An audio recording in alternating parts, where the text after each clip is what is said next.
తలపెట్టిన గొప్ప ఉద్యమం 10 కాలాల పాటు కొనసాగడానికి, జీవంతో కొనసాగడానికి మా వంతు ప్రార్థన ప్రోత్సాహం ఇవ్వగలిగినట్లుగా మమ్మల్ని కూడా ఆయుధపరచమని, మా సోదరి సహోదరులను ఆశీర్వదించమని యేసు నాథుని పేరిట స్తోత్రించి ఆరాధించి ప్రార్థిస్తున్నాము తండ్రి. ఆమేన్. ఆమేన్. మంచిది ప్రియులారా, నేటి క్రైస్తవ్యంలో 2 రకాలైన వ్యక్తులు ఉన్నారు. ఒకటి పరిచర్య, లేకపోతే సంఘంలో, లేకపోతే క్రైస్తవులుగా చలామణవుతున్న వారిలో ఒక రకం క్రైస్తవులు ఎవరు అంటే వీళ్ళకు క్రైస్తవ్యంతో పరిచయం ఉంది, వీళ్ళు పరిచయం కలిగిన క్రైస్తవులు. మరో రకమైన క్రైస్తవులు ఎవరు అంటే అనుభవం కలిగిన క్రైస్తవులు. వీళ్ళకు పరిచయ జ్ఞానం ఎక్కువ ఒక గుంపుకు, వాళ్ళకు దేవునికి వచ్చిన అనుభవ జ్ఞానం ఎక్కువ మరి ఒకరికి. పరిచయంతోనే కొనసాగేటువంటి వాళ్లకు ఆచార క్రైస్తవులు అని పిలవచ్చు. అనుభవంతో సాగుతున్నటువంటి వారిని ఏమని పిలవచ్చు అంటే ఆధ్యాత్మిక క్రైస్తవులు అని పిలవచ్చు. ఆచారం వేరు, ఆత్మీయత వేరు, పరిచయం వేరు, అనుభవం వేరు. ఈ రోజున క్రిస్టియన్ కమ్యూనిటీలో యవనస్తులైనా, అలాగే సంఘస్థులైనా, సేవకులైనా మనకు వీళ్ళను 2 భాగాలుగా విడగొట్టేయచ్చు. వీళ్ళకు బోల్డంత పరిచయం ఉంది, వీళ్ళకి అన్నీ తెలుసు, కానీ అనుభవం లేదు. వీళ్ళను కేవలం ఆచార సంబంధమైన వాళ్ళగా మనం పరిగణించవచ్చు. రెండవ రకం వీళ్ళకి పరిచయం కాదు, వీళ్ళు ఎరిగిన విషయాలు అనుభవించిన వాళ్ళు, వీళ్ళు ఆత్మ సంబంధులు అని వారిని విభజించవచ్చు. కనుక ఆ రోజుల్లో యేసు ప్రభు భూమి మీద నుండి ఆయన పరిచర్యలు చేస్తా ఉన్నప్పుడు ఆయన వెనుక వెళుతున్న వారు పరిచయం, ఆచారంతో కట్టుబడే వాళ్ళు ఉన్నారు, అనుభవంతో ఆత్మీయతతో కట్టుబడే వాళ్ళు కూడా ఉన్నారు. ఈ 2 రకాల గుంపులు యేసు వెంబడి వస్తూ ఉంటే అసలు నిజమైన ఆత్మ సంబంధమైన అనుభవంతో కూడిన వారి కొరకు ప్రభు వారి తట్టు తిరిగి ఒక మాట చెప్పారు. ఆ మాటే ఈరోజు మన జ్ఞానం కొరకు మనం చదువుకున్నాం. ఎవడైనా నన్ను వెంబడించగోరిని ఎడల తన్ను తాను ఉపేక్షించుకొని తన శిలువనెత్తుకొని నన్ను వెంబడించవలెను.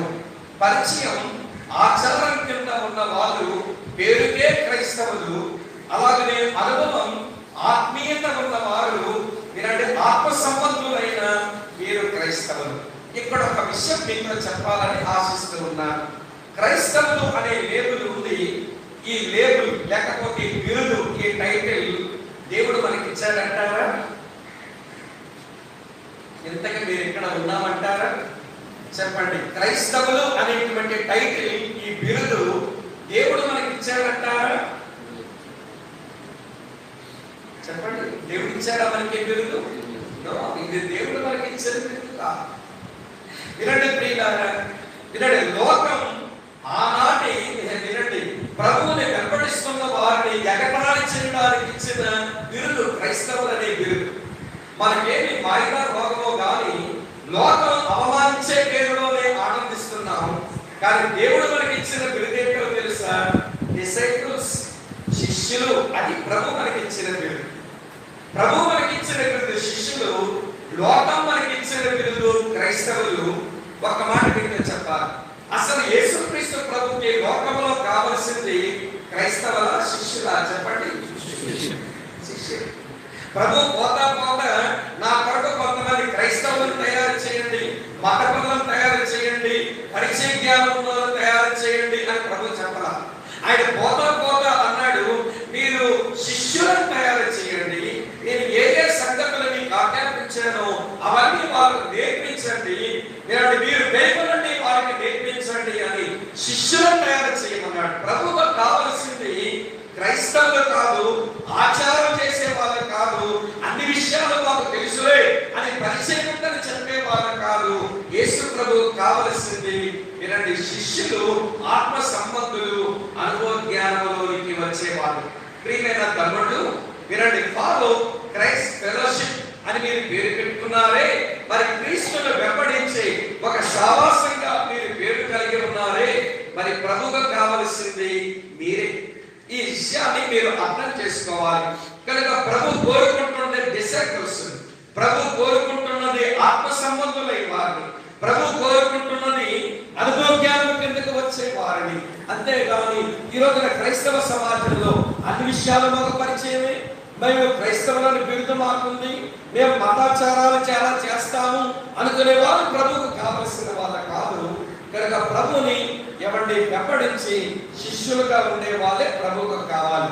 సరే, అటువంటి మంచి టైటిల్ మీరు పెట్టుకున్నారు కనుక, మీరు మంచి మంచి వాక్యం చెప్పుకున్నారు కనుక, మీ టైటిల్లో మీరు వేసుకున్న వాక్యంలో 3 ఇంపెరేటివ్స్ ఉన్నాయి, 3 పాటించవలసిన ఆజ్ఞలు ఉన్నాయి. ఈ ఆజ్ఞలు మీరు పాటించారా? ఆ ఫెలోషిప్ లో సరైన వ్యక్తులు ఈ ఆజ్ఞలు పాటించిన మీకే రాలేదా? మీ వల్ల ఒరిగిందేమీ లేదు, మరొక క్రైస్తవ సంస్థ పుట్టింది అనుకుంటాం మేమంతే.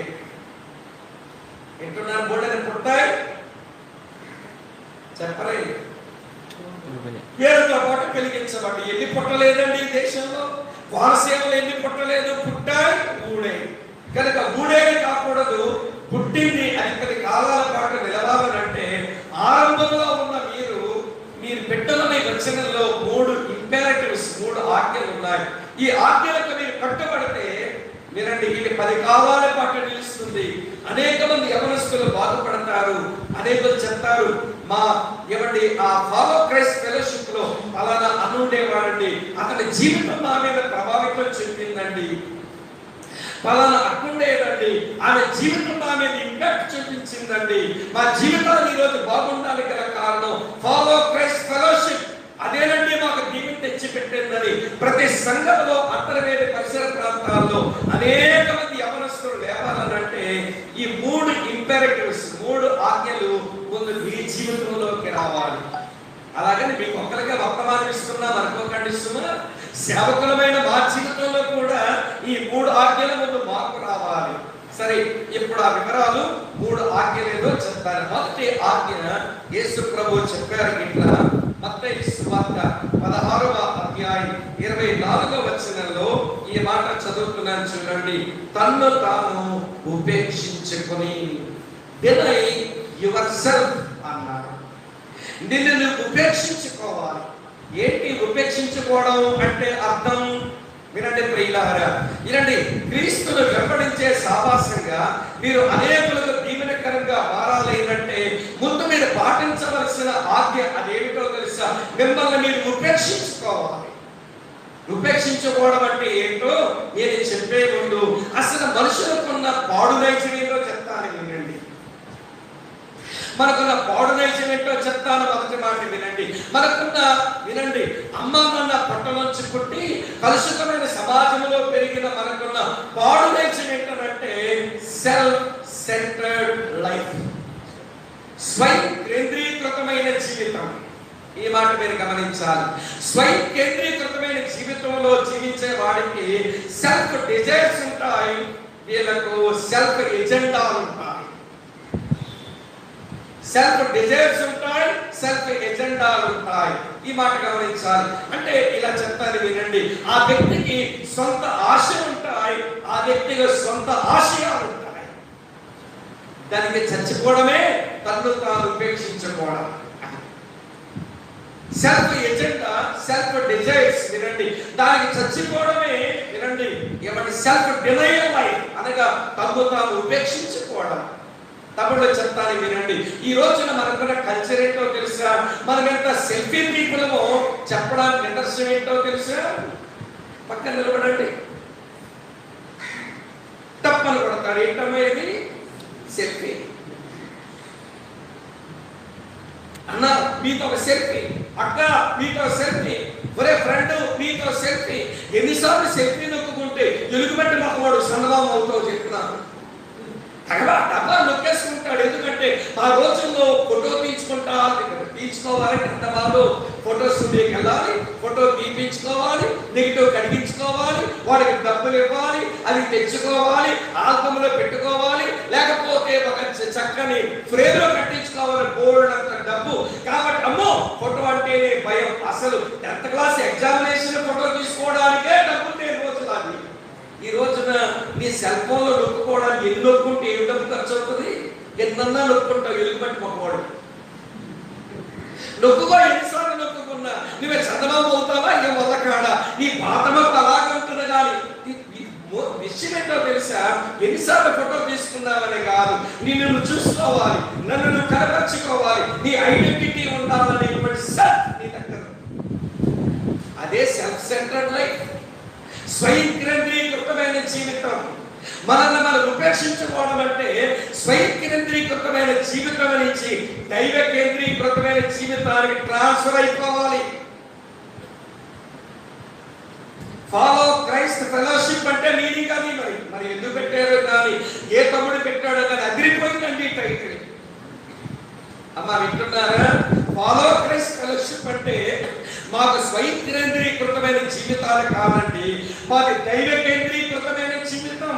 మా జీవిత కేంద్రం మా ప్రభువే. ఆ అనుభవంలోకి వచ్చే వాళ్ళు ఇలా మాట్లాడతారు. చూపిస్తాను చూడండి ప్రియులారా. ఇలా రాసి ఉంది గలతీయులకు రాసిన పత్రిక 2వ అధ్యాయం, గలతీయులకు రాసిన పత్రిక 2వ అధ్యాయం 20వ వచనం చూడండి. ఒక ఆయనకి సెల్ఫ్ సెంటర్డ్ లైఫ్ లేదు, అందుకే ఆ మాట ధైర్యంగా ఇట్లా చెప్పగలిగాడు. తమ్ముళ్ళు చెల్లాయిలు అక్కడికి మనం రావాలి. గలతీయులకు రాసిన పత్రిక 2వ అధ్యాయం చదువుకున్న చూడండి 20వ వచనం. నేను క్రీస్తుతో కూడా సిలువ వేయబడి ఉన్నాను, ఇక జీవించువాడను నేను కాను, క్రీస్తే నా యందు. చెప్పండి, జీవిస్తున్న నేను అనేది లేదు. నా సెల్ఫ్ మీద చోటు లేదు. నా స్వయానికి నేను చచ్చిపోయాను, నా స్వార్థానికి నేను సమాధైపోయాను, ఇక జీవిస్తున్నది క్రీస్తే. వినండి వినండి ప్రియులారా, అలా జీవించాను అని చెప్పేటువంటి వాడు తను ఎలా జీవించాడో ఒక దగ్గర రాశాడు. చదువుతాను చూడండి. కొరింథీయులకు రాసిన 2వ పత్రిక 5వ అధ్యాయం చదువుతున్నాను ప్రియులారా. చూడండి, ఇలా రాసి ఉంది. మీకు ఒక 15వ వచనం చదువుతున్నాను. కొరింథీయులకు రాసిన 2వ పత్రిక 5వ అధ్యాయం 15వ వచనం. జీవించువారు ఇక మీదట తమ కొరకు కాక తమ నిమిత్తము మృతి నుండి తిరిగి లేచిన వారి కొరకే జీవించుటకు ఆయన అందరి కొరకు మృతి పొందిననియు నిశ్చయించుకొనుచున్నాము. కావున ఇక మీదట నేను శరీర రీతిగా ఎవరిని ఎరగము, నేను క్రీస్తును శరీర రీతిగా ఎరిగి ఉండెను, ఇక మీదట ఆయన్ను అలాగను ఎరగము. దీనిని జీవించేవాడు నేను కాను, క్రీస్తే నాయందు జీవిస్తున్నాడు. నా స్వయం కేంద్రీకృత జీవితానికి చచ్చిపోయాను, ఇప్పుడు క్రీస్తే నాయందు జీవిస్తున్నాడు అని చెప్పిన పౌలయ్య అంటున్నాడు, ఇక నేను జీవిస్తున్నది ఎవరి కొరకో తెలుసా? నా నిమిత్తం మృతి పొంది తిరిగి లేచిన వారి కొరకే జీవిస్తున్నాను. నాకు ఇప్పుడు సెల్ఫ్ ఎజెండా లేదు, నాకు సెల్ఫ్ డిజైర్స్ లేవు, వాటికి నేను చచ్చిపోయాను. తమ్ముళ్ళే వినండి, చెల్లాయిలు వినండి, దైవ సేవకులారా వినండి. ఎవడు స్వయం కేంద్రీకృత జీవితం నుంచి దైవ కేంద్రీకృతమైన జీవితంలోకి ట్రాన్స్ఫర్ అయిపోవడమే మనల్ని మనం ఉపేక్షించుకోవడం. ఇది మొదటి మాట.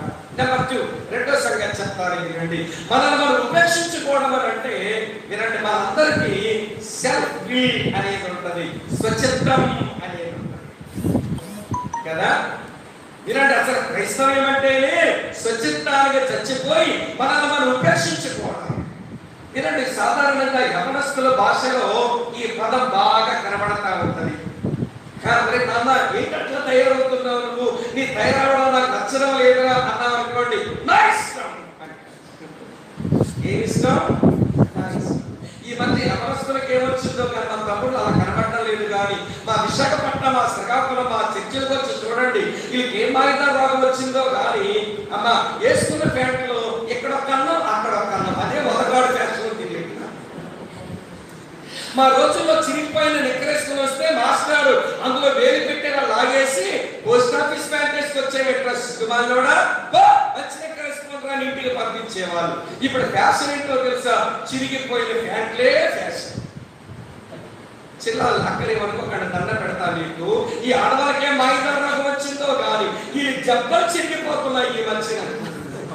ఎక్కడ కట్టింగు ఎక్కడ కట్టింగు. ఆడపిల్లలండి ఎవరస్తులు జబ్బలు చూపిస్తున్నారు. ఆ వెనకాలేమో వినండి ప్రియుల వీపు చూపించుకుంటున్నారు. ఆడపిల్లలు ఎంత ఒప్పిడిగా ఉంటే అంత మర్యాద అంత గౌరవం ఉంటుంది కదా. మరి ఆడపిల్లలకి ఏమొచ్చింది ఈ రోజు ఎవరస్తులకి? ఒళ్ళు చూపించుకుంటున్నారే ఫ్యాషన్. ఏంటి పిల్లలు నా ఇష్టం అనేది తమ్ముళ్ళు వినండి, సాటనిక్ స్లోగన్, డివైన్ స్లోగన్ కాదు. దెయ్యపు యొక్క ఏమండి ఎవరి మాటని దేవుని మాట కాదు, నా ఇష్టం. ఈ మధ్య క్రాఫ్లు కూడా మా తమ్ముళ్ళు భలే మారుస్తున్నారు. ఇలా ఇక్కడ ఎక్కించుకుంటారు, ఇలా ఇటు ఎక్కించుకుంటారు, మధ్యలో ఉంచుకుంటారు కోడి చుట్టూ పువ్వు క్రాఫ్ అట. ఏమిట్రా ఈ ఫ్యాషన్ అంటే? విరాట్ కోహ్లీ అన్నా, ఆ కోహ్లీ గారు డబ్బులు గడించుకుంటున్నాడు క్రికెట్ ఆడి. నువ్వు జుట్టు కత్తిరించుకుంటే మూడేది నీ జుట్టు, అక్కడే నీ క్రాఫ్ 300 లాగుతాడు ఆడు. ఫ్యాషన్ కటింగ్ అని మామూలు క్రాఫ్ వేసుకుంటే 30 రూపాయలకి అయిపోద్ది. స్టైల్ క్రాఫ్కి వెళ్ళేవాడు 300 రూపాయలు ఎగిరిపోద్ది. నీకు గుండు కొడుతున్నాడు ఆడు మధ్యలో, ఏదో బెరకలా వచ్చి మధ్యలో కదా. ఎందుకు రా ఆయన ఎట్లా అన్నావు అంటే నా ఇష్టం, నా ఇష్టం. అంతకంటే నా ఇష్టం అనగానే అమ్మ నాన్న పాపం వచ్చి చిరాకుతే మాట అన్నారు అనుకోండి, తరువాత మీ దగ్గర వచ్చే డైలాగ్ ఏంటి చెప్పండి? ఎందుకన్నా ఏంటి పెర్మిషన్ అడిగి మీ అమ్మ బాబుల కనాలా? ఏంటలా రాలిపోతున్నా? అది చాలా ప్రమాదకరమైన మాట. మీ అమ్మ నాన్నలు మన తల్లిదండ్రులు మన పర్మిషన్ అడుగుతారు అంటారా అండి? దేవుడు ఇచ్చిన పరిశుద్ధమైన సంసార జీవితం వారు జీవిస్తే వాళ్ళు పరిశుద్ధ సంసార జీవితం నుంచి పుట్టుకొచ్చామా పిలకల్లాగా. కానీ పిలకలు ముదిరి అంటున్నారు ఎందుకన్నా? సరే తమ్ముడు, అక్కడ చావాలి ముందు. చావకపోతే వినండి వినండి వినండి, ఫాలో క్రైస్ట్ ఫెలోషిప్ అవ్వదు. క్రీస్తుని వెంబడించే సావాసంగా తమ్ముడు చలాయి వినండి. ముందు మన సెల్ఫ్ ని తెచ్చుకోవాలి. సెల్ఫ్ విలువ చచ్చిన వారు యేసయ్యలాగా ఎలా మాట్లాడతారు చూడండి. యేసు ప్రభు మాట ఎంత బాగుంటుందో. నాకు మరి ఇష్టమైన వచనం చదువుతాను. యోహాను సువార్త 8వ అధ్యాయం, యోహాను సువార్త 8వ అధ్యాయం 29వ వచనం. అండర్లైన్ చేసుకోవాల్సిన మంచి మాట. యేసయ్య అన్నాడు, నన్ను పంపిన వాడు నాకు తోడై ఉన్నాడు, ఆయన ఇష్టమైన కార్యం నేను ఎల్లప్పుడూ చేయను కనుక ఆయన నన్ను ఒంటరిగా విడిచిపెట్టాడు. తమ్ముడు గుడ్ న్యూస్ వినండి. ఏటో తెలుసా గుడ్ న్యూస్ వినండి, మన దేవునికి ఇష్టమైన కార్యం ఎల్లప్పుడూ చేద్దాము. ఆయన ఎప్పుడు మనల్ని ఒంటరిగా విడిచిపెట్టాడు. ఆయన చిత్తం చేద్దాం. వినండి వినండి, ఆయన ఇష్టం నెరవేర్చుదాం. నా జీవితంలో ఆయన ఇష్టం నెరవేర్చడమే నాకు ప్రధానమైన పని అండి అనే మాట ఏ తమ్ముడు ఏ చెల్లి ఏ యవనస్తుల జీవితంలో వస్తుందో వాళ్ళు తమ్ము తాను ఉపేక్షించుకుంటూ బతుకుతున్నారు. సెల్ఫ్ సెంట్రల్ లైఫ్ నుంచి విడుదల పొందాలి, సెల్ఫ్ నుంచి కూడా విడుదల పొందాలి, స్వయం కేంద్రీకృత జీవితం నుంచి విడుదల పొందాలి, స్వచ్ఛత్వం నుంచి కూడా విడుదల పొందాలి. మూడో మాట చెప్తాను, మనలను ఉపేక్షించుకోవడం అంటే ఏంటో. మూడో మాట ఏంటో చెప్తాను వినండి ప్రియులారా. మనం సెల్ఫ్ నాలెడ్జ్ నుంచి విడుదల పొందాలి. అందరికీ ఎంతో కొంత జ్ఞానం ఉంటుంది, కానీ నీ జ్ఞానం మీద నీ బుద్ధి మీద ఆధారపడదు. ఈ రోజున ఎవరొస్తున్న ట్రెండ్ ఎట్లుందంటే తమ్ముళ్ళు వినండి, అమ్మా నాన్న ఏదో చెప్పారు నీకే తెలుసు. నిమ్మకాయ పులుసు నీకు తెలిసినంత ఏంటి? నిమ్మకాయ పులిసే. మాకు తెలిసిందేంటో తెలుసా? పావు తినడం తెలుసు. అదేనండి నూడిల్స్ పావు. అమ్మ నాన్న కట్టారని నీకే తెలుసు నిమ్మకాయ పులుసు. మాకు ఎంతో తెలుసు. ఏంటి తెలుసురా? నేను ఎక్కడున్నామో తెలుసా? పోస్ట్ మోడర్న్ ఏజ్ లో కంప్యూటర్ యుగం దాటి టెక్నాలజీ నేర్చుకొని నేను చాలా తెలిసిన వాళ్ళమైతే మాకు ఎంత బుద్ధి ఉందో అనుకుంటారు. మంచిదే, నీకు అంత బుద్ధి ఉంటే నీ బుద్ధిలో వినండి, నీ బుద్ధిలో నాగరికత సంస్కారము సంస్కృతి ఉంటే బాగుంటుంది. కానీ బుద్ధి చాలా ఉంటున్నావు, కానీ నీ బుద్ధి చూస్తే అంత వంకరగానే ఉంది. వినండి, ఒక దైవ సేవకుడు ఇంటికి వచ్చాడు. ఏమంటే భక్తి నేర్చుకున్న 9 రోజుల్లో ఒక సేవకుడు వచ్చాడంటే కూర్చుని ఉండాలంటే బయట నిలబడి అయ్యారు వందనాలంటే కూర్చోండి అమ్మ నాన్నని పిలుస్తాము అనేటువంటి పిల్లలు నేను చూశాను. కానీ ఈరోజు పాస్టర్ గారు వస్తే మా తమ్ముడు ఎక్కడ కూర్చుంటారు? పాస్టర్ గారు బాగుందా? కాలు మీద కాలు వేసుకొని ఇట్లా కాలుతాడు. చివరికి చుట్టం వస్తే వెంటనే గదిలోకి వెళ్ళిపోతాడు. పలకరించదు కూడా. క్రైస్తవుడు అంకుల్, క్రైస్తవుడు ఆంటీ బాగున్నారా, మీరు రావడం సంతోషం, కూర్చోండి, డాడీ మమ్మీని పిలుస్తాను. ఇంత నమ్రత, ఇంత మర్యాద, ఇంత రెస్పెక్ట్ ఇవ్వడం ఏమైనా వచ్చిందా? మరి బుద్ధి చాలా బాగా పెరిగినప్పుడు మరి బుద్ధి ఎందుకు ఇంత వంకర టెంకరగా ఉంది? మరి సాటి మనుషుని గౌరవించడం రావట్లా? వినండి, ఒక దైవ సేవకుడు గౌరవించడం రావట్లా? వినండి, ఒక దైవజనుడిగా భయపడడం రావట్లా మనకి? అంటే మన స్వబుద్ధి పాడైందనే కదా అర్థం. అందుకనే మనం ఉపేక్షించుకోవడం అంటే సెల్ఫ్ విజ్డమ్ నుంచి మన ముందు విడుదల పొందాలి. అందుకని సొలొమోను ఈ మాట అన్నాడు. తమ్ముడు చూడండి ఏమన్నాడు. సామెతల గ్రంథం 3వ అధ్యాయంలో, సామెతల గ్రంథం 3వ అధ్యాయంలో మంచి మాట మీ కొరకు చదువుతారు. ఇది కూడా అండర్లైన్ చేసుకోవాల్సిన వచనమే యవనస్తులకి. సామెతల గ్రంథం 3వ అధ్యాయం 7వ వచనం, నేను జ్ఞానిని కదా అని నీవు అనుకోవద్దు అన్నాడు. 7వ వచనంలో. 5వ వచనంలో అంటాడు, నీ స్వబుద్ధిని ఆధారం చేసుకొనక అన్నాడు. నీ స్వబుద్ధిని ఆధారం చేసుకోవద్దు, నీవు జ్ఞానిని అని అనుకోవద్దు. స్వబుద్ధిని ఆధారం చేసుకొని తన జ్ఞానం మీద ఆధారపడ రెహబాము ఇశ్రాయేలీయులను 2 ముక్కలు చేసి పడేశాడు. తమ్ముళ్ళు, తన స్వబుద్ధి మీద ఆధారపడిన రెహబాము, తన జ్ఞానిని అనుకునేటువంటి రెహబాము ఈ ముసలివాళ్ళు పెద్దలు ఇచ్చిన సలహాలు తీసుకోవడం మానేసి ఇశ్రాయేలు దేశాన్ని 2 ముక్కలు చేశారు. ఈ రోజు 2 ముక్కలు కలవడం లేదు.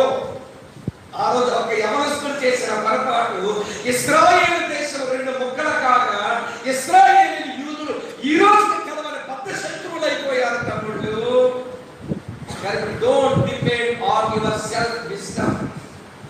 నీకున్నటువంటి సుబుద్ధి మీద, నీకున్నటువంటి జ్ఞానం మీద నీవు ఆధారపడద్దు. దైవ జ్ఞానం మీద ఆధారపడద్దాం. పెద్దలు ఇచ్చే సలహా తీసుకుందాం. మనం ఉపేక్షించుకోవడం అంటే free from self centred life. మొదటి మాట చెప్పాను, ఫ్రీ ఫ్రమ్ సెల్ఫ్ కి స్వచ్ఛత నుంచి విడుదల. 2వ మాట చెప్పాను. 3వ మాట ఫ్రీ ఫ్రమ్ సెల్ఫ్ విజ్డమ్. 3వ మాట చెప్పాను. 4వ మాట చెప్తాను వినండి. మనం ఉపేక్షించుకుంటూ బతకడం అంటే 4వ తలంపు నీ సొంత బలం మీద ఆధారపడ. Free from your self might అంట. సెల్ఫ్ మైట్ అంటే నీకు బలం ఉంటుంది, నీ బలం మీద ఆధారపడద్దు.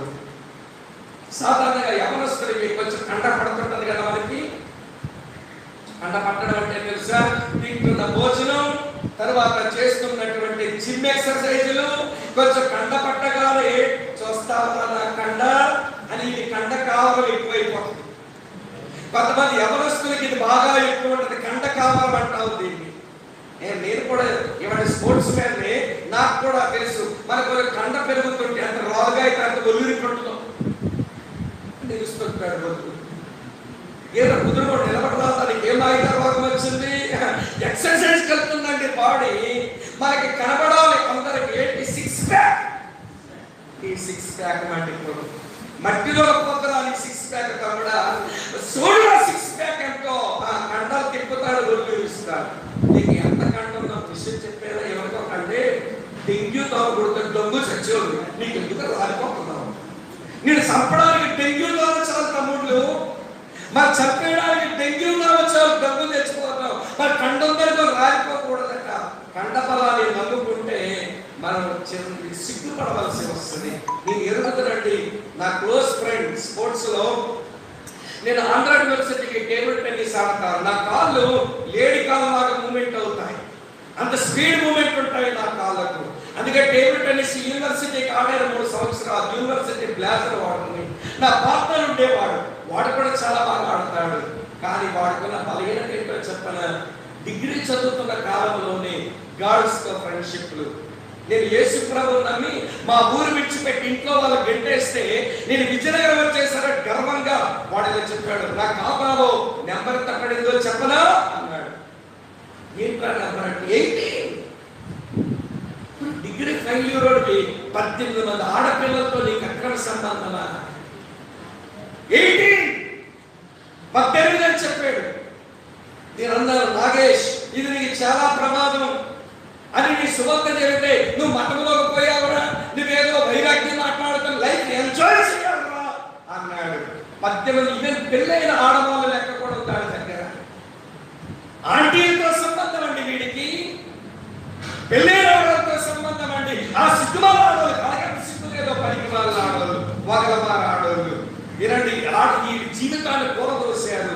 ఒకరోజు విజయనగరంలో మహారాజా హాస్పిటల్లో బెడ్ మీద ఉన్నాడు.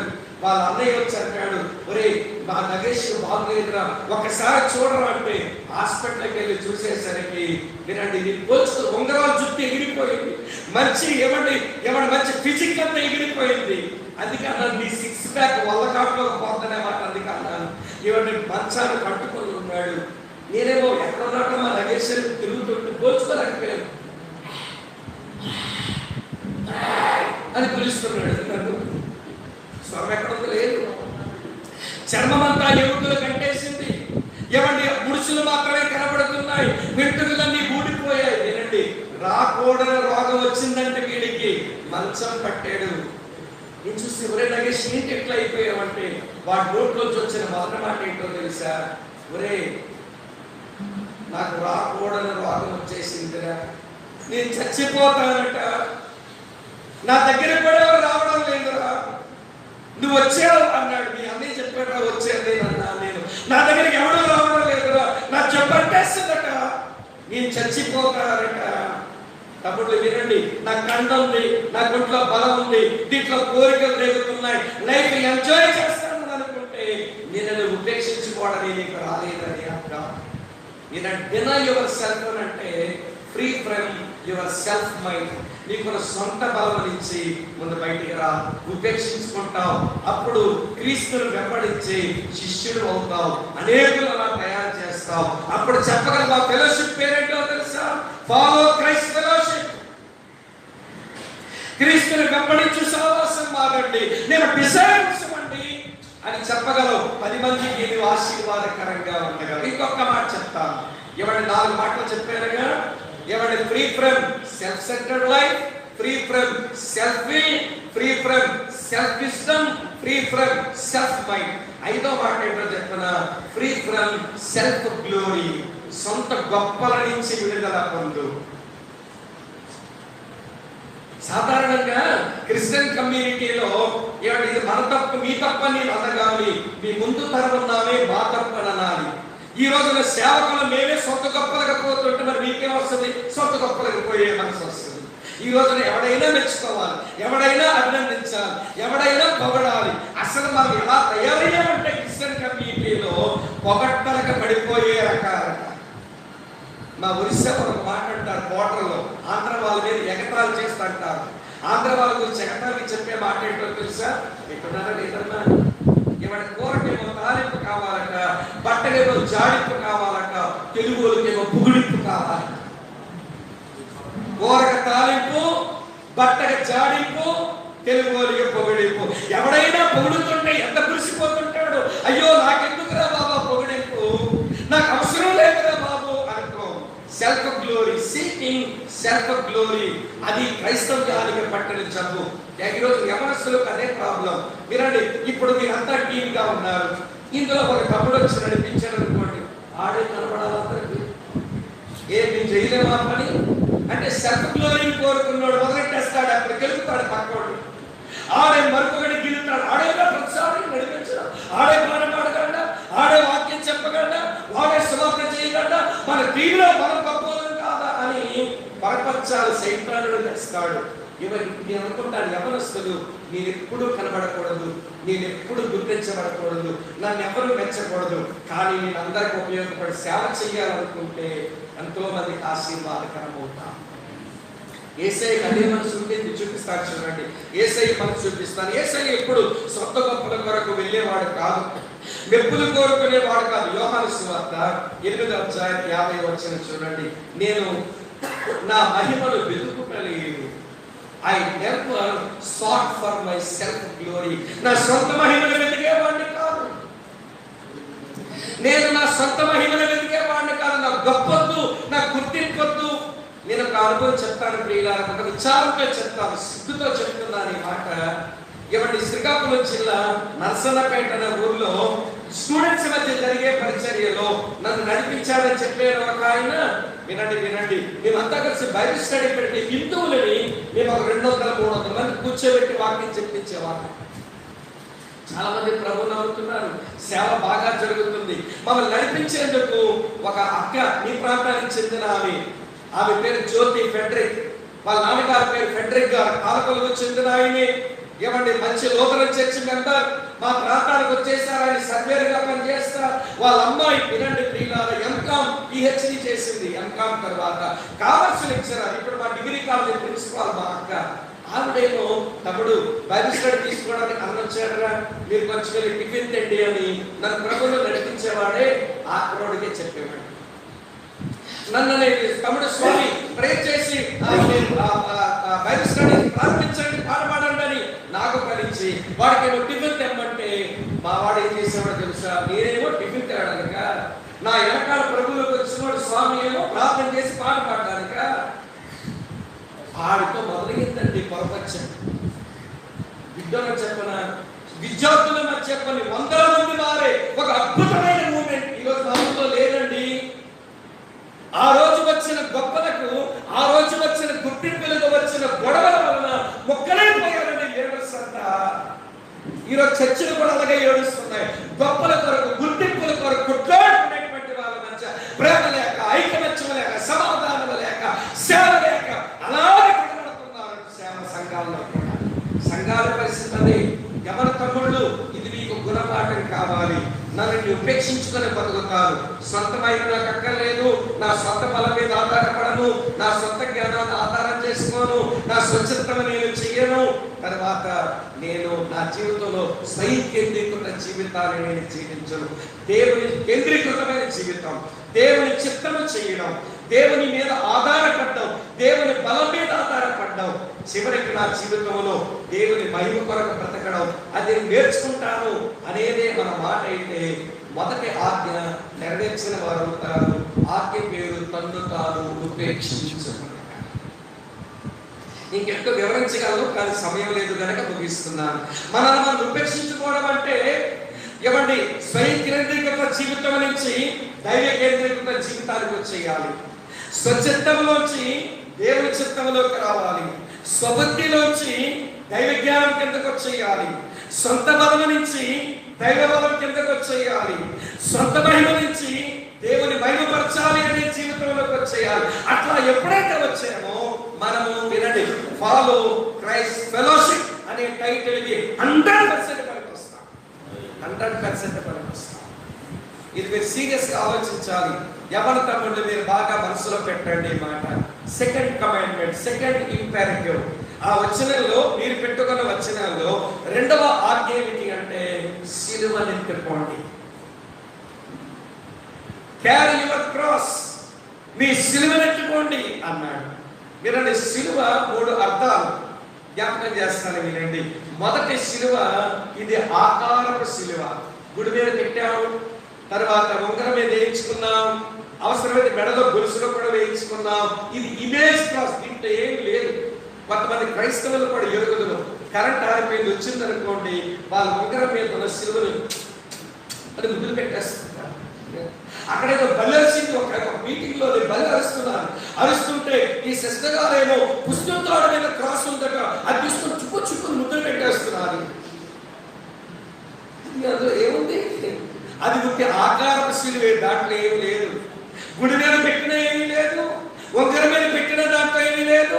నీ మెడలో ఏడ తీసుకుని అది ఆకారపు సిలువే, అది కేవలం ఇమేజ్, దాంట్లో ఏమి లేదు. తమ్ముడు వినండి, రెండవ సిలువ ఇది ఆచారపు సిలువ. దీన్ని ట్రెడిషనల్ క్రాస్ అంటారు. అమ్మ వింటున్నారా? ట్రెడిషనల్ క్రాస్ అంటే ఎట్లా ఉంటుందో చెప్పనా? వినండి వినండి. గుడ్ ఫ్రైడే ముందు 40 రోజుల ముందు మొదలవుతుంది సిలువ. దాన్ని ఏమన్నాము? అదే భస్మ బుధవారం నుంచి గుడ్ ఫ్రైడే వరకు మొదలవుతుంది. ఏమిటిది? లెంట్. ఈ లెంట్ లో రోజు మోసేస్తారు సిలువ తెగ. అప్పుడు జ్ఞాపకం వస్తుంది సిలువ పాటలన్నీ కూడా.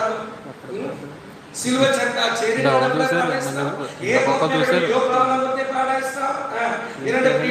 రాజులకు రాజేరాగి విపుని పూజ చేయడానికి 2 పాడే. అబ్బో 40 రోజులు తెగ మోసేస్తారు సిలువ. ఎవరి ఫ్రైడే రోజు ఆరాధనకు వచ్చి ఊరు వస్తున్నాడు ఇతను.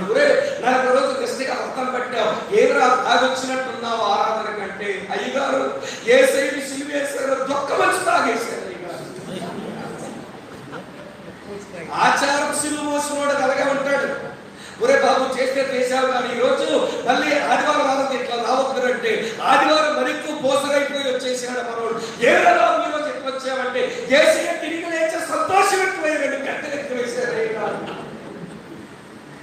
సిలువేసిన ఒక పెద్ద పునరుత్థానం రోజు డబల్ కట్ చేసుకుని వచ్చాడట. వీడు మోసిన సిలువ వినండి, ఆచారపు సిలువ. వినండి, ఆకారపు సిలువ ఆకారంలో కనబడుతుంది, ఆచారపు సిలువ లెంటులో మనకు కనబడుతుంది. ఈ రెండు తమ్ముళ్ళు మనం మోయాల్సింది. వినండి, ఫాలో క్రైస్ట్ ఫెలోషిప్. మీరు సిలువను మోయడానికి తీర్మానించుకున్నారు. మీ సిలువ ఏంటో తెలుసా?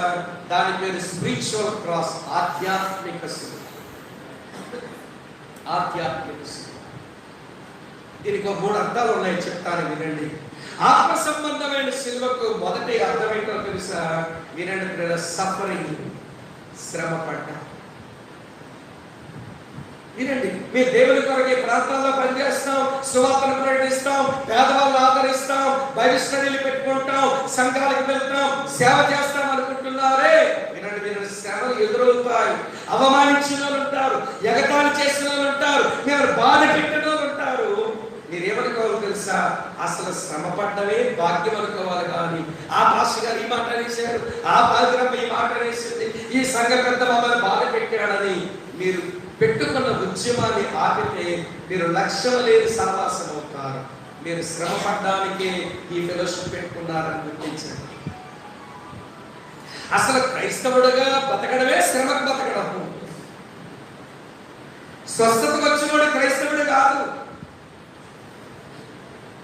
కలిసి వస్తుందని యేసు నమ్మినోడు క్రైస్తవుడే కాదు, దిక్కుమాలి క్రైస్తవుడు ఆడే క్రైస్తవుడు. క్రైస్తవుడు అంటే శ్రమ పడ్డానికి వచ్చిన. అందుకే యేసయ్య ఇట్లా చెప్పారు, యోహాను సువార్త 16:33 లోకములో మీకు శ్రమ కలుగును, అయినను మీరు ధైర్యం తెచ్చుకోండి, నేను లోకమును జయించాను, మీకు కూడా జయాన్నిస్తాను అన్నాడు. అపొస్తలుల కార్యాలు 14:22 పౌలు అన్నాడు. ఏమన్నాడో తెలుసా? అపొస్తలుల 14:22 మనం అనేకమైన శ్రమలను అనుభవించి మనం దేవుని రాజ్యంలో ప్రవేశించవలసి ఉంది. తప్పుడు వినండి, అనేక శ్రమలను అనుభవించాలి. క్రీస్తును వెంబడిస్తాము ఒక సావాసంగా అని అనుకున్న మీరు శ్రమకే మీరు గెలవబడ్డారు, శ్రమ పడ్డానికే మీరు ఏమంటే ఐక్యం చేయబడ్డారని గమనిస్తే మీరు సిలువను మోసుకున్నవారు అని అంటాం. అది మొదటి మాట. రెండో మాట చెప్తాను వినండి, క్రాస్ అంటే సఫరింగ్ మొదటి మాట. రెండో మాట క్రాస్ అంటే షేమ్, అవమానం. అవమానం. సిలువ అంటే అవమానం. వినండి, ఇన్సల్ట్ అయిపోవడానికి. మీరు ఇలా వచ్చి దేవుడి కొరకు బ్రతుకుదామనుకుంటే మీ కాంటెంపరీ యూత్, మీతో సమకాలీనమైన యవనస్తులు మిమ్మల్ని ఎగతాళి చేస్తారు, అవమానపరుస్తారు. మీరు అందుకొరకే వచ్చాం. అవమానం పొందడం భాగ్యం అని అనుకోవాలి. అపొస్తలుల కార్యాలు 5:41 ఆ రోజుల్లో పేతురు యోహానులు ఈ నామము నిమిత్తం అవమానపరచుటకు పాత్రులుగా దేవుడు ఇచ్చాడని అవమానం వస్తే సంతోషంగా మహాసన్నిధి నుంచి వెళ్ళిపోయారు. తమ్ముళ్ళు, అవమానానికి మనం వచ్చాం. అవమానం వస్తే భాగ్యం నేర్చుకుంటే మీరు సిలువను ఎత్తుకున్న శిష్యులని చెప్పచ్చు. మీకు ఒక మాట చెప్తాను, ఏం అవమానం వచ్చేస్తుందండి ఈ రోజుల్లో? వినండి వినండి ప్రియులారా, నేను ఒక ప్రొఫెసర్ ఎదుగుతున్నాను. ఆయన పేరు డాక్టర్ లీ. మలేషియాలో ఒక ముస్లిం యూనివర్సిటీలో ప్రొఫెసర్. మలేషియాలో ఒక ముస్లిం యూనివర్సిటీలో ప్రొఫెసర్. ఆయన ప్రొఫెసర్ గా డాక్టర్ లీ గారు పనిచేస్తున్న ఆ రోజుల్లో వినండి, దిదాత్ అనేవాడు వచ్చాడు ఆఫ్రికా నుంచి. వాడు ముస్లిం డిబేట్స్ లో మాట్లాడతాడు. వాడు గప్పనూరు ఉన్నాడు, వాడి ముందు ఎవరో నిలబడి మాట్లాడలేడు. హైందత్వాన్ని దుయ్యి పెట్టేస్తాడు, క్రైస్తవ్యాన్ని దుయ్యి పెడతాడు. వాడు ఇస్లాంని పైకెత్తి గొప్ప చేసి మాట్లాడతాడు. ఆ దిదాత్ మలేషియా వచ్చాడు. వచ్చి యూనివర్సిటీలో ఒక డిబేట్ పెడుతూ అతను లెక్చర్ ఇచ్చిన తర్వాత అన్నాడు, మీలో ఎవరైనా క్రైస్తవులు ఉంటే ఈ బైబిల్ దేవుని వాక్యం నమ్ముతున్నారా అన్నట్ట. అనగానే యూనివర్సిటీ అక్కడలో డాక్టర్ లీ గారు క్రిస్టియన్, తర్వాత ఒక స్టూడెంట్ మాత్రమే క్రిస్టియన్ ఉన్నాడు. ఆ స్టూడెంట్ కి పౌరుషం వస్తుంది, బైబిల్ దేవుని వాక్యం కాదంటాడా దిదాత్ అని. డాక్టర్ లీ గారికి కూడా కోపం వచ్చేస్తుంది. అరిశాడంటే దిదాత్, మీలో ఎవరైనా క్రిస్టియన్ ఉంటే బైబిల్ దేవుని వాక్యం అని నమ్మితే నిలబడండి, చెయ్యొద్దండి అన్నాడు. డాక్టర్ లీ ఇట్లా చెయ్యెత్తాడు, అలాగ లేచి నిలబడ్డాడు. ఓ, మన మధ్యలో కూడా బైబిల్ దేవుని వాక్యం అని నమ్మే ఒకడున్నాడు, please come to the dais అని పిలిచాడు డాక్టర్ లీని దిదాత్. ఏమంటే అలాగ దిదాత్ ఎదుటికి వచ్చారు డాక్టర్ లీ గారు. అందరూ నిశ్చేష్టులై చూస్తున్నారు. వారి ప్రియమైన ప్రొఫెసర్, అతను మంచి ప్రొఫెసర్, ప్రేమ కలిగినోడు, ఆయనంటే అందరికి యూనివర్సిటీలో రెస్పెక్ట్ అయ్యి ఆయన వచ్చి నిలబడగానే దిదాత్ అన్నాడట, బైబిల్ దేవుని వాక్యాన్ని నమ్ముతున్నావా అన్నాడు. ఓ ఎస్, బైబిల్ దేవుని వాక్యమే అనగానే దిదాత్ చేసిన పనేంటో తెలుసా? వాళ్ళ స్టూడెంట్స్ అంతా ఆడిటోరియంలో కూర్చుంటే లాగి పెట్టి గోప మీద ఒక దెబ్బ కొట్టాడు. కొట్టగానే నిశ్శబ్దమైన స్టూడెంట్స్ అంతా ఒక్కసారి గతుక్కుమని లేచి నిలబడిపోయారు. అందరూ వారికి ఇష్టమైన ప్రొఫెసర్ ఇన్సల్ట్ చేయబడ్డాడు, చెంపదెబ్బ తిన్నాడని నిలబడగానే అందరు నిలబడగానే దిదాత్ రెండో ప్రశ్న అడిగాడట. ఓ ఎస్, ఇప్పుడు చెప్పండి, బైబిల్ దేవుని వాక్యమని నమ్ముతున్నావా అన్నాడు. ఓ ఎస్ అన్నాడు. చెంపంతా ఎర్రగైపోయింది, వినండి, కళ్ళలోంచి నీళ్ళు వచ్చేస్తున్నాయి. డాక్టర్ లీ అలాగే నిలబడ్డాడు. ఎప్పటికీ బైబిల్ దేవుని వాక్యమని నమ్ముతున్నావా అని అడిగాడట దిదాత్. డాక్టర్ లీ అన్నాడు, ఓ ఎస్ అన్నాడు. అప్పుడు అన్నాడు, ఎవరైనా ఒక చెంప మీద కొడితే మరో చెంప చూపించమని కదా మీ బైబిల్, బైబిల్ దేవుని వాక్యమని నమ్మితే మరో చెంప మీద కొట్టమంటావా అన్నాడట. ఓ ఎస్ అని నిలబడ్డాడు. దిదాత్ మడమ తిప్పి ఆ బొక్క మీద పాటమని కొట్టాడు. స్టూడెంట్స్ అంతా నెవ్వరపోతున్నారు. డాక్టర్ లీ ఏంటి ఇట్లా ప్రవర్తిస్తున్నాడు అర్థం కాదా? వెంటనే దిదాత్ అన్నాడు, ఇంకా బైబిల్ దేవుని వాక్యం నమ్ముతున్నావా? రెండు చెంపలు వాసిపోయినాయి, ఎర్రబడిపోయినాయి, కళ్ళలోంచి నీళ్ళు చేస్తున్నాయి. డాక్టర్ లీ గారికి మళ్ళీ అడుగుతున్నాడు దిదాత్, ఇంకా బైబిల్ దేవుని వాక్యం నమ్ముతున్నావా? ఓ ఎస్. ఎవడైనా మీ దగ్గర ఒక అంగీ ఉంటే అడిగితే ఇచ్చేమంది కదా మీ బైబిల్, మరి నీ యొక్క సూట్ ఇస్తావా అన్నాడు. ఓ ఎస్ అని డాక్టర్ లీ ఒంటి మీద ఉన్న సూట్ తీశాడు, లోపల షర్ట్ తీశాడు, మడత పెట్టాడు, దిదాత్ చేతిలో పెట్టాడు. ఆ దుర్మార్గుడికి ఇంకా మనస్సావలేదు. దిదాత్ అన్నాడు, ఎవడైనా ఇవ్వండి, ఉన్నది కూడా అడిగితే ఇచ్చేమంది కదా మీ బైబిల్, ఒకటే ఇవ్వడం కాదు, ఉన్నది కూడా ఇచ్చేమంటే ఇస్తావా? బైబిల్ దేవుని వాక్యం నమ్ముతున్నావు కదా అంటే డాక్టర్ లీ స్టూడెంట్స్ ముందు నిలబడి అందరికి దండం పెట్టి అన్నాడు, ప్లీజ్ నన్ను దయతో క్షమించండి, నేను ఇలా ప్రవర్తిస్తున్నందుకు. కానీ ప్యాంట్ జిప్ తీశాడు, బెల్ట్ తీశాడు, ప్యాంట్ తిప్పేశాడు, అండర్వేర్తో మాత్రం లోపల ఉంది, ప్యాంట్ కూడా మడత పెట్టి దిదాత్ చేతిలో పెట్టాడు. దిదాత్ ఏం మాట్లాడాలో అర్థం కాలేదు. స్టూడెంట్స్ లో కొంతమంది ఆయన ఎంత ఇష్టపడ్డ వాళ్ళు ఏడుస్తున్నారు. డాక్టర్ లీ చెంపల మీద నీళ్లు కారిపోతున్నాయి, అవమానం అయిపోయాడు. తమ్ముళ్ళు వింటున్నారా? ఇప్పుడు దిదాత్ గెలిచాడా లేక డాక్టర్ లీ గెలిచాడా అది నాకు ప్రశ్న కాదు. కానీ ఇవ్వండి, దిదాత్ వైపు తిరిగాడు, ఒక నమస్కారం పెట్టాడు. డాక్టర్ లీ ఒక నవ్వు నవ్వాడు, గాడ్ బ్లెస్ యూ అన్నాడు. తిన్నగా రూమ్కి వెళ్ళి చాంబర్కి వెళ్ళి తన కుర్చీ మీద ఉన్న టవల్ తీసి తన నడుము చుట్టుకున్నాడు. స్టూడెంట్స్ అంతా వచ్చి నిలబడ్డారు చాంబర్ ముందు. ఆ టవల్తో వచ్చి అన్నాడు, నేను ఇలా ప్రవర్తించడంలో బాధపడుతున్నారంటే, వాడెవరు సార్ ఆఫ్రికా నుంచి వచ్చి మన యూనివర్సిటీ క్యాంపస్ లోకి వచ్చి మన కాన్ఫరెన్స్ హాల్లో మిమ్మల్ని కొట్టాడు, వాడు మీ గుడ్డలని ఓడదీశాడు సార్, వాడు సంగతి చూస్తామనంటే నేనే అతని బ్లెస్సింగ్ పలికాను, మీరెందుకు అలా కాపాడుతున్నారు? ఇది క్రీస్తు ప్రేమని ఆ టవల్తోనే ఆ అవమానంతోనే డాక్టర్ లీ నిలబడి సువార్త చెప్పాడు. ఆ రోజు ఎంతో మంది విద్యార్థులు యేసు ప్రభువుని సొంత రక్షకుడిగా అంగీకరించారు. చెల్లాయిలు తమ్ముళ్ళు, ఆయన మనం బ్రతకడానికి ఎంతకంటే పెద్ద అవమానం ఏమైనా వచ్చిందా? కనుక సిలువను మోసుకోవడం అని అంటే అవమానానికి రావడం. వినండి ప్రియులారా, నా జీవితంలో కూడా ఇలాంటి అనుభవం జరిగింది. దేవునికి వాక్యం చెప్తున్నాను, హైందవులు ఆకర్షించబడుతున్నారు. అసలు గుంటూరు అంటేనే క్రైస్తవ్యానికి ఆయువు పట్టు. ఎవరు అందులో ఏఎల్సి వాళ్ళ యొక్క కాంపౌండ్, అయ్యర్ హాల్ కాంపౌండ్ లో దేవుని వాక్యం చెప్తున్నాను.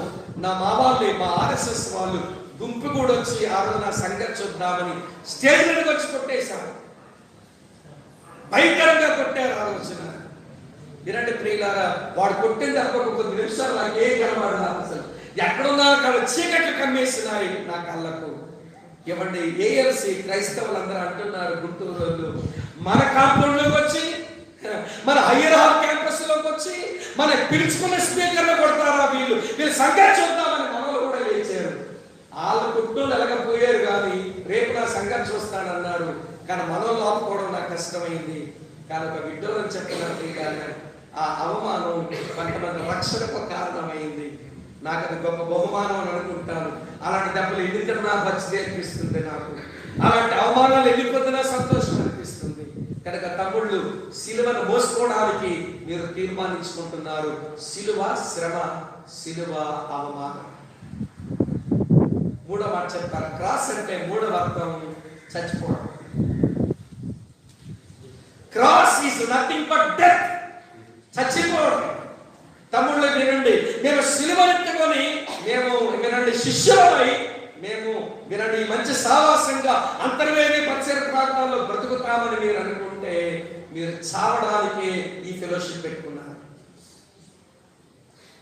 చావడానికి అదేంటి బ్రదర్, శుభం కోరారు పిలుపుడు కంటే పండిట్లో బోడికలు అన్నట్టు నేను శుభమని మా ఫెలోషిప్ పరిచయం చేసుకుందాం సేవకులతో, మీరు సేవ చేద్దామంటే చచ్చిపోవడం ఏంటంటారా? లేదు లేదు తమ్ముడు, చావేంటో చెప్తున్నా. కానీ ఎలా చచ్చిపోయాడో చెప్తున్నాడు. చదువుతాను చూడండి. 1 కొరింథీ పత్రిక 15వ అధ్యాయం ముగింపుకు వస్తున్నాను. 1 కొరింథీ పత్రిక 15వ అధ్యాయం చదువుతాను 31వ వచనం. 1 కొరింథీ 15:31 చూడండి. సహోదరులారా, మన ప్రభు అయిన క్రీస్తు యేసునందు మిమ్మల్ని గూర్చి నాకు కలిగి ఉన్న అతిశయముతోడు నేను దినదినము చనిపోవచ్చున్నానని చెప్పుచున్నాను. దినదినము చనిపోవచ్చున్నాను. పాపం, దురాశలు, చెడ్డ కోరికలు, చెడ్డ స్నేహాలు, చెడ్డ మాటలు, లేకపోతే అశ్లీలమైన మాటలు ఆనందించడం ఏవేవో ఉన్నాయి నా యవ్వన జీవితంలో. నేను దినదినము చనిపోవచ్చున్నానంటే వాటిలో ప్రతి దానికి ప్రతిరోజు మనం చనిపోతే అప్పుడు మనం సినిమా పోసుకుంటున్నట్టు లెక్క. ఇంతకంటే ఎక్కువ చెప్పలేము. తను తాను ఉపేక్షించుకోవాలి మొదటి మాట. రెండవ మాట సిలువను ఎత్తుకోవాలి. రెండవ మాట ఇది మీరు రాసుకున్న వాక్యమే, నేను చెప్పేది కాదు. నేను కొంచెం ఎక్స్ప్లెయిన్ చేస్తున్నాను అంతే. ఇది మా తీర్మానం. ఫాలో క్రైస్ట్ ఫెలోషిప్ వారి యొక్క తీర్మానం ఇది. అందుకనే ఆ పరిచయం నేను మీరు చేస్తున్నాను. మీరండి తను తాను ఉపేక్షించుకున్నట, సిలువను ఎత్తుకున్నట. 2 ఇంపెరేటివ్స్. థర్డ్ ఇంపెరేటివ్, మూడవ ఆజ్ఞ తెలుసా? క్రీస్తును వెంబడించుట. Follow Christ.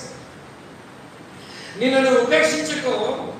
తర్వాత వినండి వినండి ప్రియులారా, నిన్ను సిలువనెత్తుకో. మూడవ మాట క్రీస్తును వెంబడించు. క్రీస్తును వెంబడించడం అంటే క్రీస్తు మన ముందు కొన్ని అడుగు జాడలు మిగిల్చాడట. అడుగులో అడిగేసుకుంటూ పోదాం. ఎలాంటి అడుగులు మిగిల్చాడు చదువుతాను చూడండి తమ్ముడు.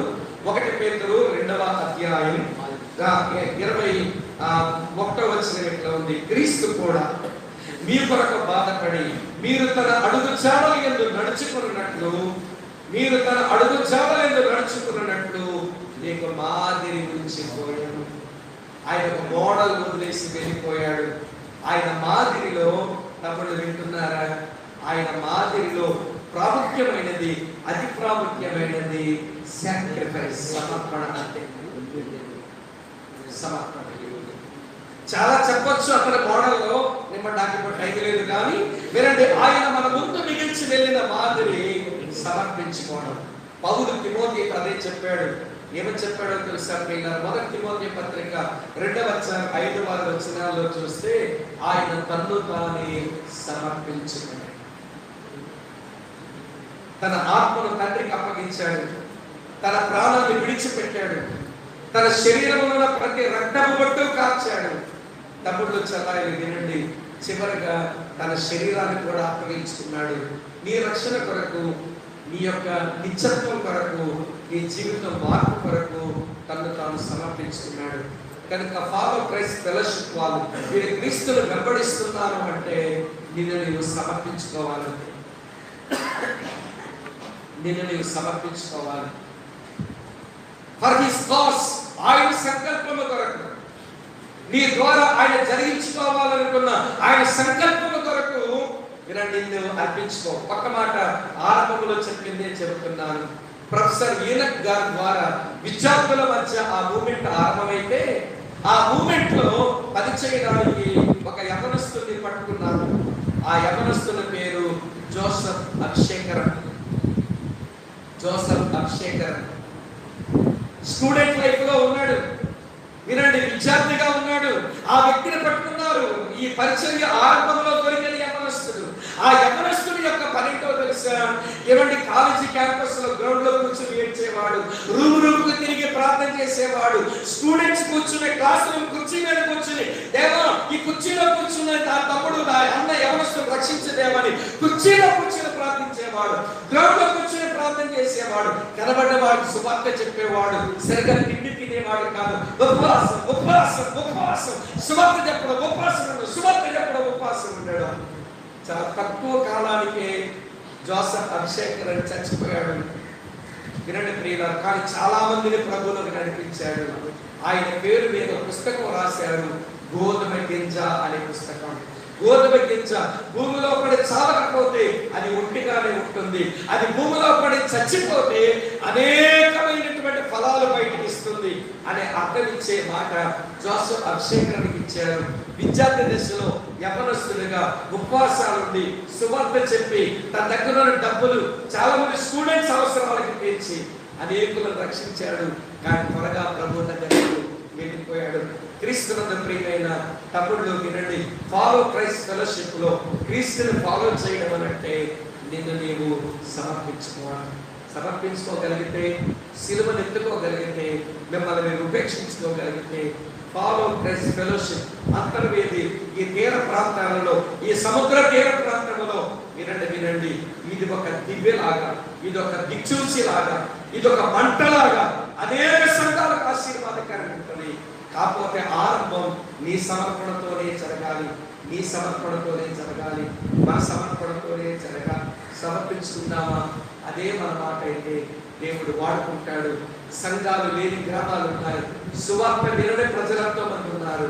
ప్రకటించవలసిన మనం ఇక్కడ ఉన్నాం. యేసు మనకు తెలుసు, ఆయన ద్వారా ఒరిగే వినండి రక్షణ ఏంటో తెలుసు. అతను నమ్ముకుంటే జీవితాలు ఎలా రూపాంతరపరచబడతాయో అది కూడా మనకు తెలుసు. మన వల్ల జరగవలసిన పని జరగకపోతే మన జీవితం నిష్ప్రయోజనమే కదా. అప్పగించుకుందామా తమ్ముడు? దేని కొరకు?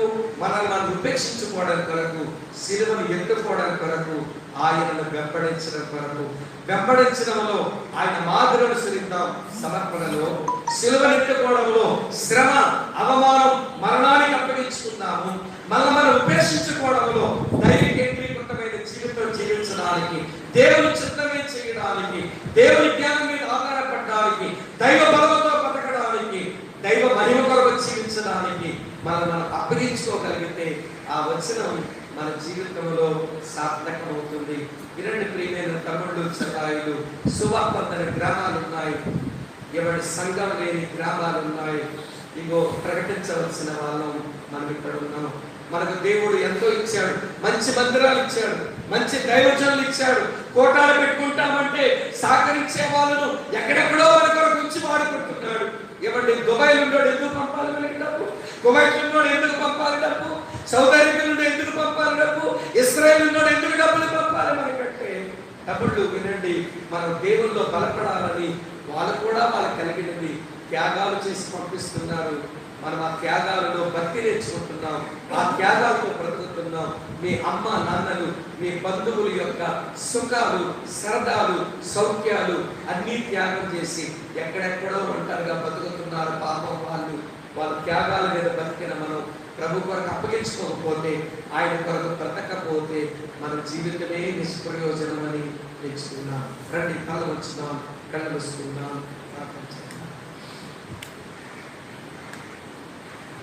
కలుసుకుందాం. ప్రతి గొప్ప విషయానికి ఆరంభం ఒక చిన్న ప్రారంభమే.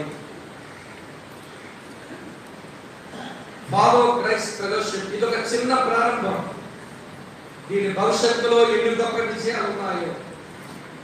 గడ్డ గొప్ప సావాసం అమెరికా దేశాన్ని కులిపేసింది. విశాఖపట్నం తీర ప్రాంతంలో ఆరంభించబడిన విద్యార్థుల మధ్య పరిచర్య ప్రపంచ దేశానికే ప్రయోజనం అందించింది. అంతర్వేదిలో ఆరంభించబడిన ఫాలో క్రైస్ట్ ఫెలోషిప్ మరి ఏ గొప్ప విజయం కొరకు దేవుడు పెట్టాడో మనకు తెలియదు. ఇది అర్థం చేసుకుంటే ఇందులో ఉన్న తమ్ముడు చెల్లి ఈ మాటకు కట్టుబడు, నిన్ను ఉపేక్షించుకో, సిలువను ఎక్కుకో, ఆయన వెంబడించడానికి తీర్మానించు. నీ ద్వారా జరగవలసిన ఉద్దేశాలు నెరవేరుతూ వస్తాయి. ఆశీర్వదించబడతావు, నీ కుటుంబానికి దీవెన తెస్తావు, రూపాంతరం చెందుతావు, అనేకులకు మేలుకరంగా తయారవుతావు. అంటే దీవెన కొరకు అప్పగించుకుందామా? చూడండి, సువార్త లేని గ్రామాలు ఎన్నో, సంఘం లేని గ్రామాలు పల్లెలెన్నో ప్రకటించవలసిన మనం ఇక్కడే ఉన్నాం. అన్న సోమన్న, ఈరోజు వాక్యం అర్థమైంది, నేను చేసుకోవలసిన తీర్మానం నాకు అర్థమైంది, నన్ను నేను దేవుని కొరకు సమర్పించుకుంటున్నాను అనే మాట నీ దగ్గర ఉంటే, సేవకులైన వారు కూడా తమ్ముడు స్వామి, ఇందాకనే స్వామి ఈ మాటలన్నీ వింటుండగా అర్థమైన దశలో ప్రభు కొరకు సరిగా బతకడం అంటే ఏంటో అనేదే మన తీర్మానం అయితే, అర్థమైనది గ్రహిస్తే మనకు సమర్పించుకునే మనసే మనకుంటే, కూర్చున్న చోట నెమ్మదిగా మన కుడి చేతిని పైకెత్తి, ప్రభా నన్ను నేను సమర్పించుకుంటున్నాను, నన్ను అంగీకరించండి అని డెడికేట్ చేసుకుందామా, ప్రతిష్ఠించుకుందామా, ఆయన పని కొరకు నియమించబడదామా? ఆ మనసు ఉన్నవారు నెమ్మదిగా మీ కుడి చేతిని చూపిస్తారా? ప్రార్థించి నేను ముగిస్తాను. వందనాలు చెల్లి, వందనాలు సోదరు, వందనాలు తమ్ముడు, వందనాలు వందనాలు దేవచంద్రుడు. ఎవరెవరికి చూడవద్దు తెలుసు, ఎవరెవరికి చూడవద్దు. ప్రార్థన చేస్తున్నారు. చేతులు చూపిన వారు ఉన్న పాటను అలా లేచి నిలబడతారా? చేతులు చూపిన తమ్ముళ్ళు, దైవచంద్రుడు, అక్కలు, చలాయిలు అలా లేచి నిలబడతారా? ప్రార్థన చేద్దాం, ప్రార్థన చేసుకుందాం, డెడికేట్ చేసుకుందాం, డెడికేట్ చేసుకుందాం. ఈ పాట వింటూ, ఈ పాటలోని మాటలు గ్రహిస్తూ మీకు మీరు ప్రార్థన చేసుకోండి, ప్రభు ప్రకటించుకోండి. ఇది మా సావాసానికి థీమ్ సాంగ్. దేవుడు మాకు అనుగ్రహించిన పాట. ఆ పాటే పాడతారు. ఆ పాటలోని మాటలు ఆలోచిస్తూ మిమ్మల్ని మీరు మీ సంఘాల కొరకు, మీ చుట్టూ సమాజం కొరకు, మీ కుటుంబాల కొరకు ప్రతిష్ఠించుకోవాలని కోరుతామన్నా. ఇంకెవరైనా ఉంటే ఈ పాట ముగించేలోగా ఒక తీర్మానంలోకి రావాలని కోరుతామన్నా.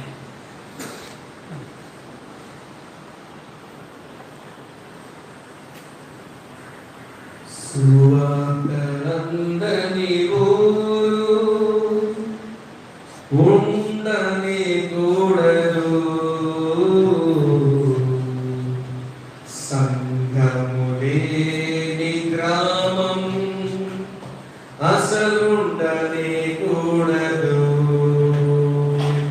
సువార్త సంఘము లేని గ్రామం అసలుండని కూడదు. ఇదే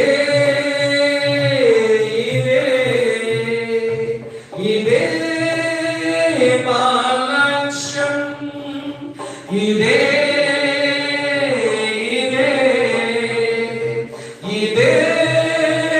మా ఆశయం. సువార్త అందని ఊరు ఉండని కూడదు, సంఘములే గ్రామం అసలుండని కూడదు. ఈ లక్ష్య సాధనలో నే లక్ష్య పెట్టను నా ప్రాణం, సిలువను మోయుచు శ్రమలు సహించుచు. ఈ లక్ష్య సాధనలో నే లక్ష్య పెట్టను నా ప్రాణం, సిలువను మోయుచు శ్రమలు సహించుచు. సాగెదను మొలు ముందుకు, చాటెదను శుభవార్తను. సాగెదను మొలు ముందుకు, చాటె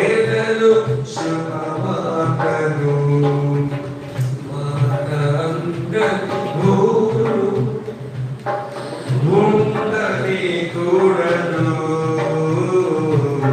సంగము లేని గ్రామం అసలుండనే కూడదు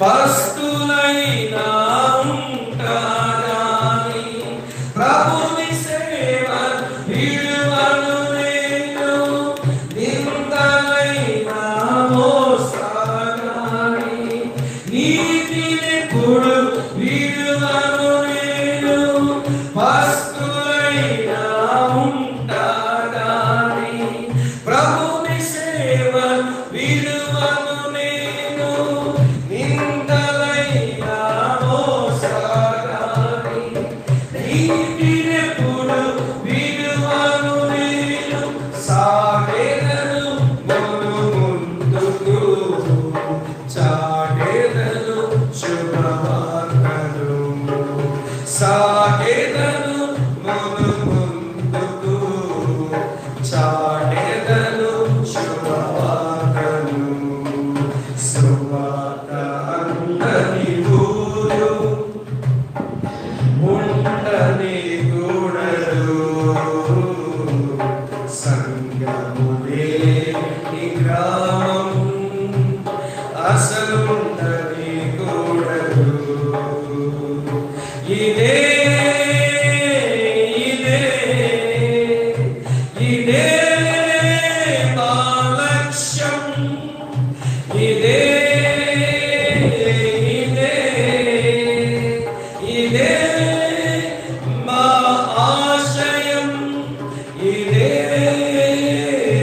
ఇదే ఇదే మా లక్ష్యం ఇదే ఇదే ఇదే మా ఆశయం. ప్రియమైన తండ్రి మీకు వందనాలు. ఈ సమయం మాకు యాదృచ్ఛికంగా అకస్మాత్తుగా వచ్చింది కాదు, మీ ప్రణాళికలో మీరు మాకు ఇచ్చారు. వాస్తవానికి మీ దాసుడు మా సోదరుడు ప్రసాద్ గారు నిలబడి నీ పక్షంగా సేవ చేయాలి, మరి ఎందుకో నన్ను తను బలవంతం చేసి ఇక్కడకు నడిపించాడు. దేవా కనికరించుము. మీ పక్షంగా మీరు ఏం చెప్పమన్నారో ఆ మాటలన్నీ దాచుకోకుండా నా సోదరులకు మీ సేవకులకు ప్రకటించాను. కనికరించు నాయన. తాము ఉపేక్షించుకోవడానికి, సిలువనెత్తుకోవడానికి, నిన్ను వెంబడించడానికి, నీ సేవ చేసి నిజ శిష్యులుగా బ్రతకడానికి తీర్మానించుకున్న మా ప్రియులు నా ముందు నిలబడ్డారు. ఒక్కొక్కరిని పేరు పేరుగా మీరు ఆశీర్వదించదు, మీ సేవకులను మీరు దీవించదు నాయన. ఈ ప్రాంతానికి మీరు అనుగ్రహించిన ఒక యూత్ మూమెంట్ని బట్టి మీకు స్తోత్రం నాయన. ఈ రోజున మేము దీన్ని ఆరంభిస్తూ ఉండగా 10 కాలాల పాటు ఇది పదిలంగా కొనసాగి అనేక ఆత్మల సంపాదన కొరకు నాయన ఈ బృందాన్ని మీరు వాడుకోవాలని ప్రార్థన చేస్తున్నాను. వారు ఎక్కడున్నా, ఏ పని పాటలు చేసుకుంటున్నా దీని కొరకు ప్రార్థిస్తూ దీని పనిని ముందుకు తీసుకుని వెళ్ళే కృప బిడ్డలందరికీ మీరు దయచేయాలని మీకు నేను మనవి చేస్తున్నాను. ప్రభు మీరు కనికరించండి, ఆశీర్వదించండి. దైవమైన తండ్రి, మరోసారి పాలు క్రైస్ట్ ఫెలోషిప్లో మీరు ఆశీర్వదించి వర్ధన చేయమని, అనేకులు మంచి శిష్యులుగా తయారు చేసి ఒక బృందంగా వీరిని మీరు మార్చమని, ఈ పునాది బృందాన్ని మీరు బలపరిచి వాడుతున్నామని నాయన. ఏ గొప్ప విజయాలకు ఈ చిన్న ఆరంభాన్ని మీరు ప్రారంభించినందుకు మీ కృతజ్ఞతలు చెల్లిస్తూ నిలబడిన ప్రతి బిడ్డను పేరు పేరు దీవించమని కోరుకుంటూ యేసునాథుని పేరిట స్తోత్రించి ఆరాధించి ప్రార్థిస్తున్నాను.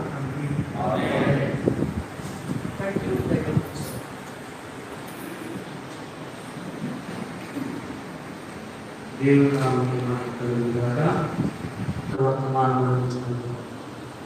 మరొకసారి చేసే సమయంలో టీమ్ సభ్యులందరినీ కూడా ముందుకు రావాలని ప్రేమగా ఆహ్వానిస్తున్నాం. ఇప్పుడు ముగింపు ఘట్టంలోకి వచ్చిన లోపును ప్రతిష్ట చేసిన తర్వాత ప్రార్థన ఆశీర్వాదంతో మనం ముగించుకుందాం. సమయంలో యూత్ సభ్యులందరూ ఇంచుమించు 42 మెంబర్స్ ఇంచుమించు ఉన్నారు. ఇందులో వారందరికీ చదవాలని ఇష్టపడ్డాను, కానీ సమయం లేదు కనుక మీరందరూ కూడా ముందుకు వచ్చినట్లయితే లోపును మనం ఓపెన్ చేసి ప్రార్థన ఆశీర్వాదంలో ఈ యొక్క కోరికను పొందాం. దయచేసి అందరూ కూడా రావాలి. ప్రార్థనా పూర్వకముగా ఈ యొక్క లోగోను మనము ఓపెన్ చేద్దాం. మీ అందరి కొరకు కూడా దైవ సేవకులు ప్రార్థన చేసి మిమ్మల్ని పరిచర్య కొరకు ప్రతిష్ఠించాలని ఇష్టపడుతున్నారు. అపోస్తలుల కార్యముల ప్రకారముగా 13వ అధ్యాయంలో 2వ వచనంలో ఈ మాటలు నాకు కనబడుచున్నవి. వారు ప్రభువును సేవించుచు ఉపవాసము చేయుచుండగా పరిశుద్ధాత్మ నేను బర్నబాను పౌలును పిలిచిన పని కొరకు వారిని నాకు ప్రత్యేకపరచునని వారితో చెప్పాను. అంతటా వారు ఉపవాసం ఉండి ప్రార్థన చేసి వారి మీద చేతులుంచి వారిని పంపేది. ఈ సమయంలో దైవ సేవకులు వేదిక మీద లేచి నిలబడండి. ఈ సమయంలో దైవ సేవకులు పిఎస్ స్వామి గారు ప్రార్థన చేసి ఒక లోగోను ప్రతిష్ఠిస్తారు. అదేవిధంగా యవన అందరినీ కూడా పరిచర్య కొరకు ప్రతిష్ఠిస్తారు.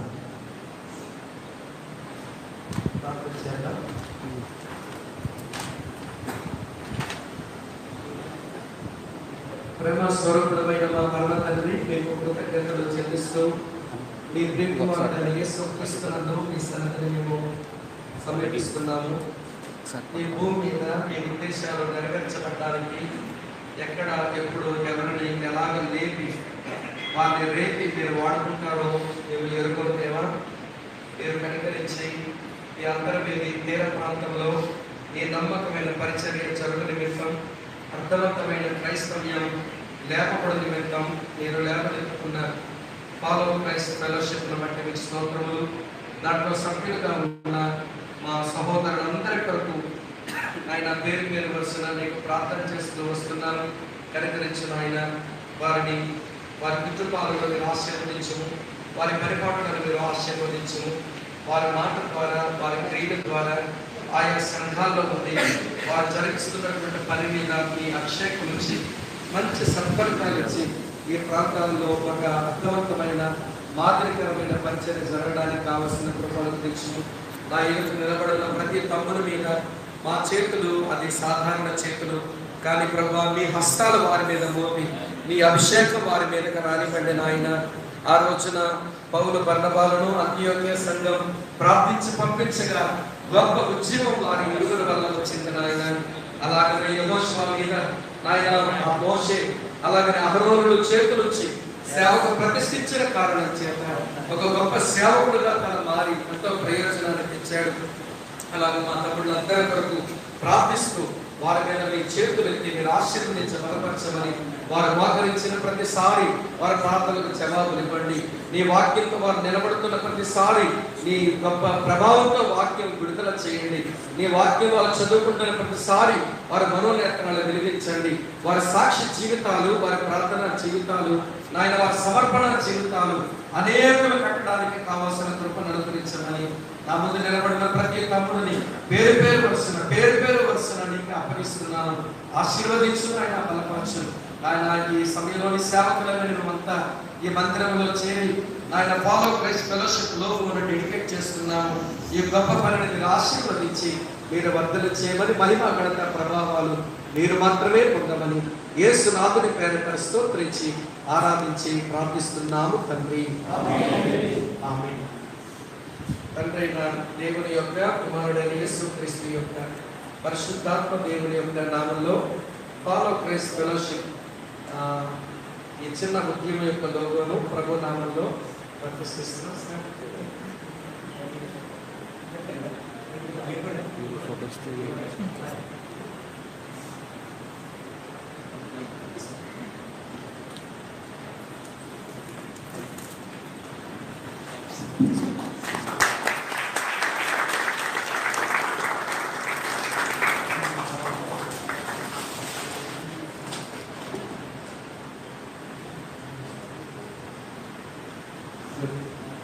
ఫాలో క్రైస్ట్ ఫెలోషిప్ 5వ వచనం 16-24 రాష్ట్రపతి రిజిస్టర్డ్ 203/18.